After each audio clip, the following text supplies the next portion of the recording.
ఓం శ్రీ గణేశాయ నమః. శ్రీమాత్రే నమః. శివాయ గురవే నమః. శ్రీకృష్ణ పరబ్రహ్మణే నమః. శ్రీరామాయ నమః. శ్రీ గురుభ్యో నమః.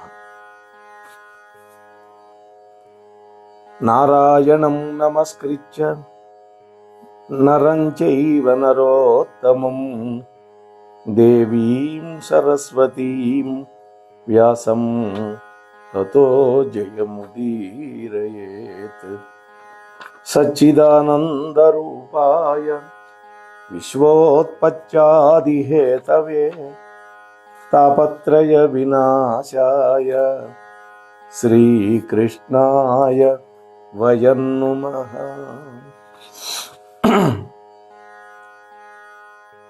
మోహనవాణి ఛానల్ ద్వారా పిప్పలాద మహర్షి యొక్క చరిత్రని వింటూ ఉన్నటువంటి భక్తామ తల్లులకు తండ్రులకి ముందుగా నా యొక్క సాధువాదాలు.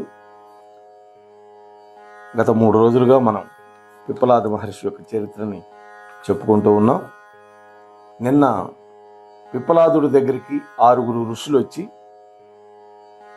సంవత్సర కాలం పాటు శుశ్రూష చేసి వాళ్ళందరూ కూడా బ్రహ్మ విద్య చెప్పమని అడిగారు. ఈ రోజున ఒక్కొక్క మహర్షి ఏమేమి అడిగాడో దానికి పిప్పలాదుల వారు ఎలా జవాబు చెప్పాడో చూద్దాం 4వ ఎపిసోడ్లో. మొట్టమొదట కబంధుడు అనేటువంటి ఋషి అడిగాడు, ఓ గురుదేవా, ప్రజా సంసృష్టి ఎలా జరుగుతున్నది అన్నాడు. దానికి పిప్పలాదుడు చెప్పాడు, ఓ ఋషులారా, సృష్టి చేయబడవలసినటువంటి జీవుల యొక్క అదృష్టపు రేఖ ఎలా ఉందో, అంటే వాళ్ళ యొక్క పూర్వజన్మ కర్మ ఎలా ఉందో ఆ ప్రకారంగానే పునఃసృష్టి జరుగుతుంది అన్న. దానికి ఒక నిమిత్తమైనటువంటి శక్తి కూడా ఉండాలి కదా. కర్మానుసారంగా మళ్ళీ దేహమో లేకపోతే పునఃసృష్టో జరగాలి. సృష్టిలో అది ఒక శాసనం. కానీ నిమిత్త మాత్రంగా సృష్టించేటటువంటి వాడు కూడా ఒకడు ఉండాలి కదా. అలా సృష్టి చేసేవాడే బ్రహ్మదేవుడు. ఆయనే చతుర్ముఖ బ్రహ్మ. అయితే ఆయన తన ఇష్టానుసారంగా సృష్టి మాత్రం చేయలేడు. ఎందుకని? జీవులకి కర్మాధీనమైనటువంటి ఏ శరీరం ఎక్కడ ఏ లోకంలో ఎలా పుట్టాలో ఆ ప్రకారంగా మాత్రమే నడిపించే శక్తి ఉంటుంది బ్రహ్మకి. అంతే తప్ప తాను స్వతంత్రంగా ఏది చేయలేడు. ఒకసారి బ్రహ్మదేవుడు ఒక మిథునాన్ని సృష్టించాడు. మిథునము అంటే జంట, స్త్రీ పురుషులు. ఆ మిథునం పేరు రై ప్రాణము. రై అంటే చంద్రుడు, ప్రాణం. ప్రాణం అంటే ఏమిటి? ఇక్కడ సూర్యుడు. రై అంటే చంద్రుడు. అలాగే రై అంటే మనస్సు అని కూడా అర్థం ఉంది. మనస్సు అంటే ఆత్మ అని అర్థం. దానినే ప్రాణం అన్నారు. వాళ్ళిద్దరి వల్లనే సృష్టి కార్యం జరుగుతుంది. ఈ సృష్టి క్రమం అనేక మంది మహర్షులు అనేక విధాలుగా చెప్పారు. ఆ సూర్యుడే వైశ్వానర స్వరూపుడై సర్వవ్యాపకుడై విశ్వరూపుడవుతూ ఉన్నాడు. ప్రాణాగ్నులన్నీ కూడా ఆ సూర్య భగవానుడి వల్లనే పుడుతూ ఉన్నాయి. ఇలాంటి విషయాలు అనేకంగా చెప్పాడు పిప్పలాద మహర్షి. నాయనా, ఆ సూర్య భగవానుడు ఈ జీవరాశికి అంతర్యామిగా ఉన్నాడు. అంతేకాకుండా కాలరూపుడై కూడా ఉన్నాడు. సూర్యోదయం ఏ కాలానికి జరుగుతుందో, సూర్యాస్తమయం ఏ కాలానికి జరుగుతుందో మనం సూర్యుడి యొక్క గమనాన్ని బట్టే కదా. అంతర్యామిగా కాలరూపుడు అంటే పుట్టినటువంటి ప్రతి దేహం కూడా ఎప్పుడో ఒకసారి నశించిపోవాలి. అంటే మనకి డేట్ ఆఫ్ బర్త్ ఉంటే డేట్ ఆఫ్ డెత్ కూడా ఉంటుంది దాంతో పాటు. కాబట్టి ఆ దేహానికి వృద్ధి, క్షయం అన్నీ ఉంటాయి. వాటిని విధిస్తూ ఉండేటువంటి అంతర్యామి ఒకరు లోపల ఉంటారు. పరబ్రహ్మ వస్తువే ఉన్నది అక్కడ ఆ లోపల. ఆ తర్వాత అంతర్ముఖంగా అదే అతడు చేసేటటువంటి కర్మకి సాక్షిభూతంగా ఉంటుంది. ఈశ్వర సర్వభూతానాం హృదయసే అర్జున తిష్టతి అనే భగవద్గీతలో కూడా చెప్పాడు కదా కృష్ణుడు. కాబట్టి ఆ శక్తి లోపల సాక్షి మాత్రంగా చూస్తూ ఉంటుంది ఈ జీవుడు చేసే కర్మలన్నీ. ఎందుకంటే ప్రతి జీవుడిలో కూడా ఆ జీవుడు చేసే కర్మ చూసేదెవరు? ఎవరు నిర్ణయం చేస్తారు? అంతఃసాక్షిగా ఉన్నటువంటి పరమాత్మ ద్రష్టగా ఉంటాడు. అంటే సాక్షి మాత్రంగా చూస్తూ ఉంటాడు.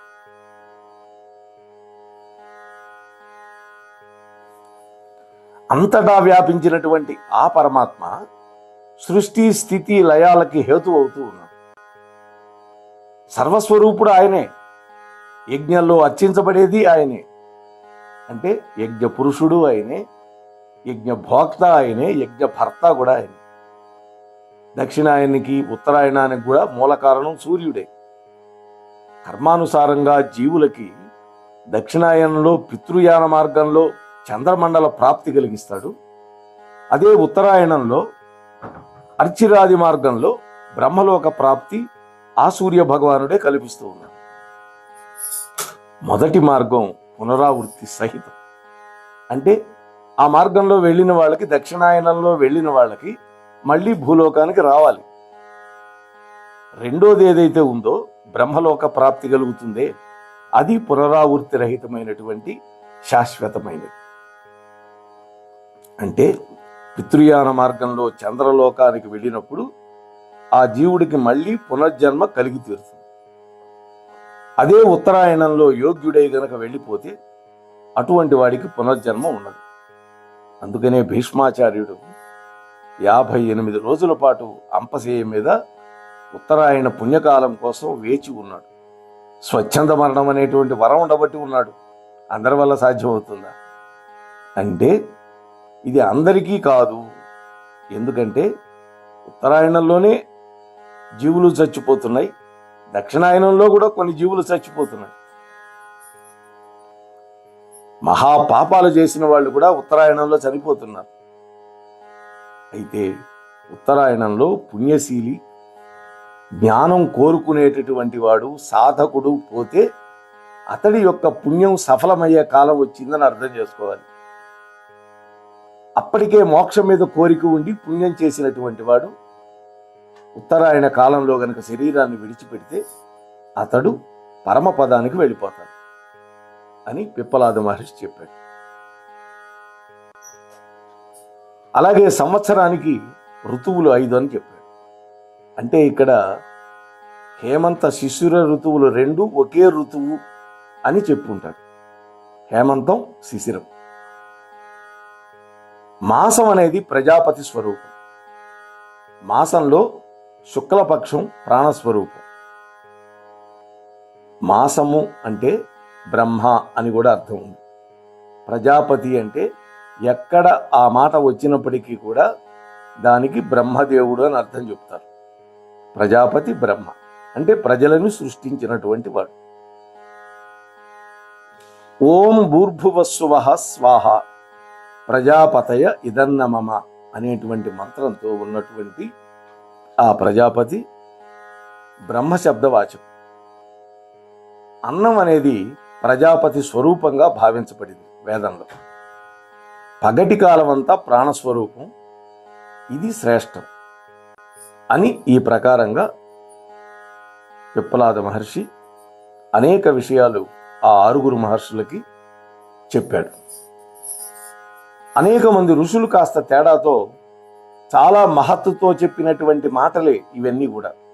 అయితే అన్నీ ఒక్కలాగా ఉండకపోవచ్చు. ఆ భాషలో, ఆ మాటలో, ఆ వ్యక్తీకరణలో మొత్తం ఈ సృష్టి అంతా యథార్థంగా ఉంది అనేటువంటి భావంతోనే ఈ జీవుల యొక్క రాకపోకలు అంటే పుట్టుక, మరణం, వీటన్నిటి గురించి చెబుతుంది. ఆ తర్వాత ఇవన్నీ వింటూ ఉన్నటువంటి 6 ఋషులలో వైదర్భి అనేటువంటి వాడు ప్రశ్న వేశాడు. ఓ దేవా, శరీరాన్ని భరించేవాళ్ళు ఎవరు అన్నాడు. ఆ ప్రశ్నకి పిప్పలాదుడు, ఓ మహర్షి, శరీరాన్ని భరించేది ప్రకాశింపజేసేది ప్రాణము అన్నాడు. ఇక్కడ ప్రకాశింపజేయటం అంటే ఏంటి? శరీరానికి చైతన్యాన్ని ఇచ్చి పని చేయించేది అని అర్థం. ప్రాణం ఉంటే కదా శరీరం పనిచేస్తుంది. మరొక ఋషి అడిగాడు, అట్లయితే మహర్షి, ప్రాణం అనేది ఏ విధంగా పుడుతుంది, శరీరంలోకి ప్రాణం ఎట్లా ప్రవేశిస్తుంది అని 2 ప్రశ్నలు వేశాడు.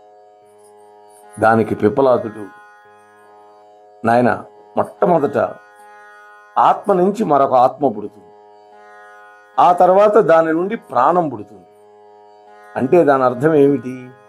ఆత్మ వస్తువు పంచభూతాలలో ప్రవేశించగానే ఆ ఆత్మ యొక్క స్వరూపం స్వయం ప్రకాశమైంది కాబట్టి పంచభూతాల యొక్క స్పర్శ తగలగానే ప్రాణం అందులో నుంచి బయటకు వస్తుంది. ఇది వేదాంత శాస్త్రం చెప్పే విషయం.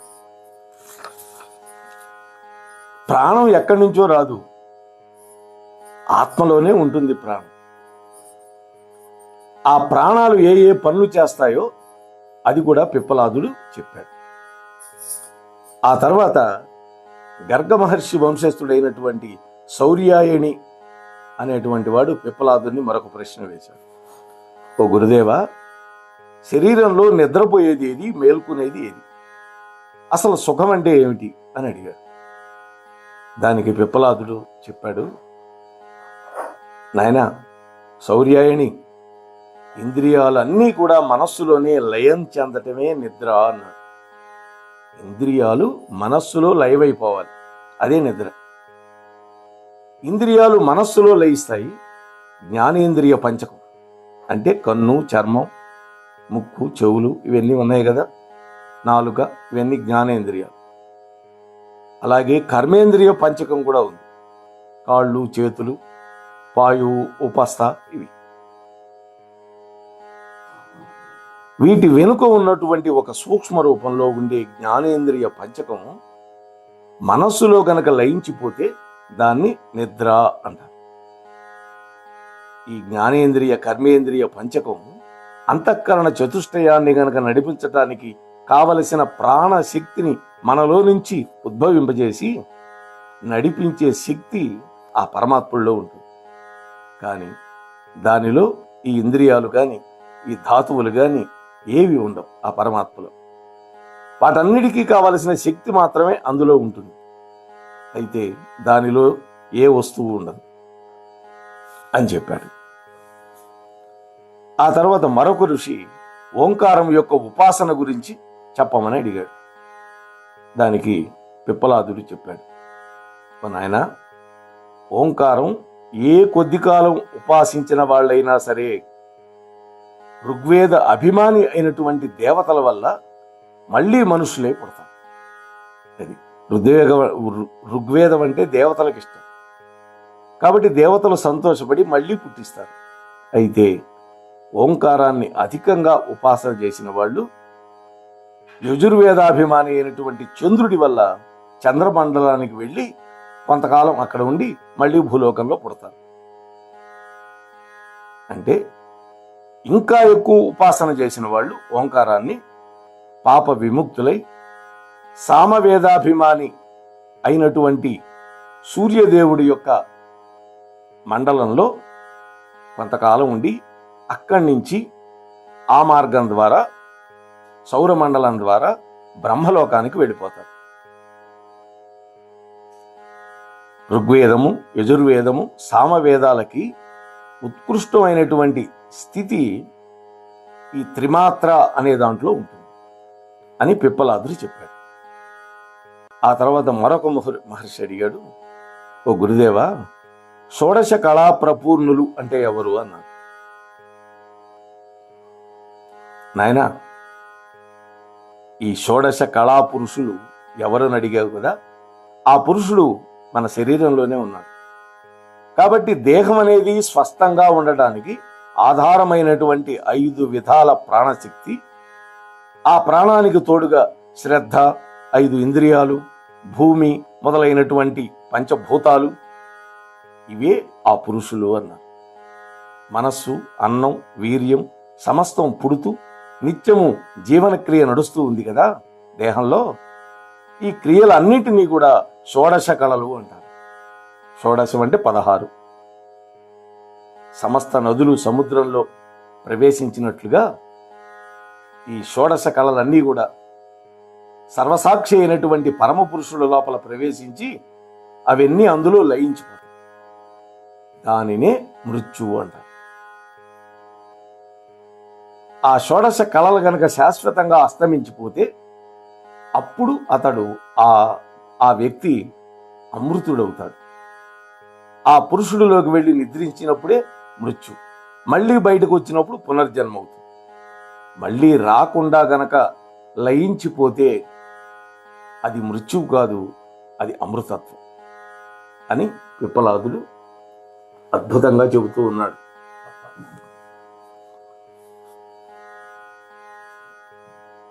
పిప్పలాదుడు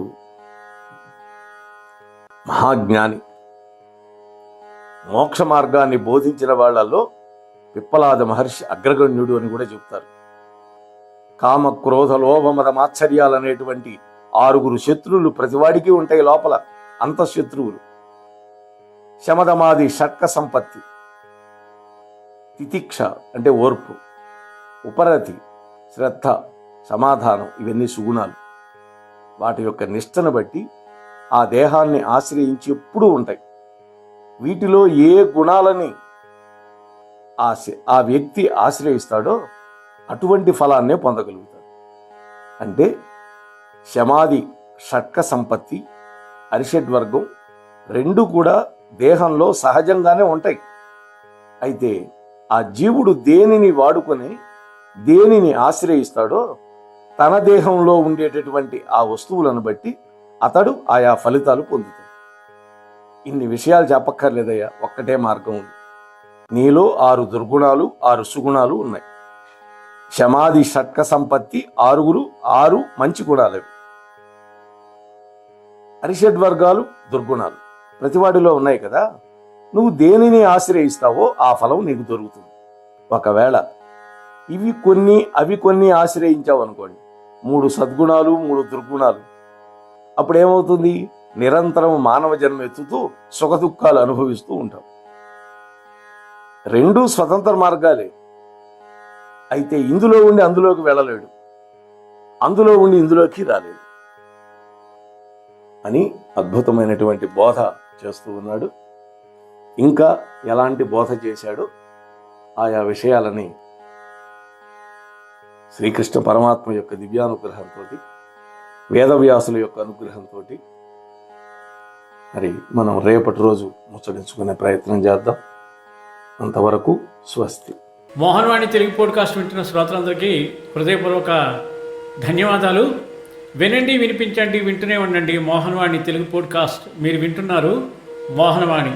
మా కార్యక్రమాలు మీకు నచ్చితే ఇప్పటివరకు మా ఛానల్కి సబ్స్క్రైబ్ చేసుకోకపోతే వెంటనే ఈ క్షణమే సబ్స్క్రైబ్ చేసుకుని ఆ పక్కనుండే బెల్ బటన్ని మ్రోగించి అందరికీ షేర్ చేసి మీ విలువైన కామెంట్ను కూడా చేసి మమ్మల్ని ప్రోత్సహిస్తారని కోరుతున్నాను.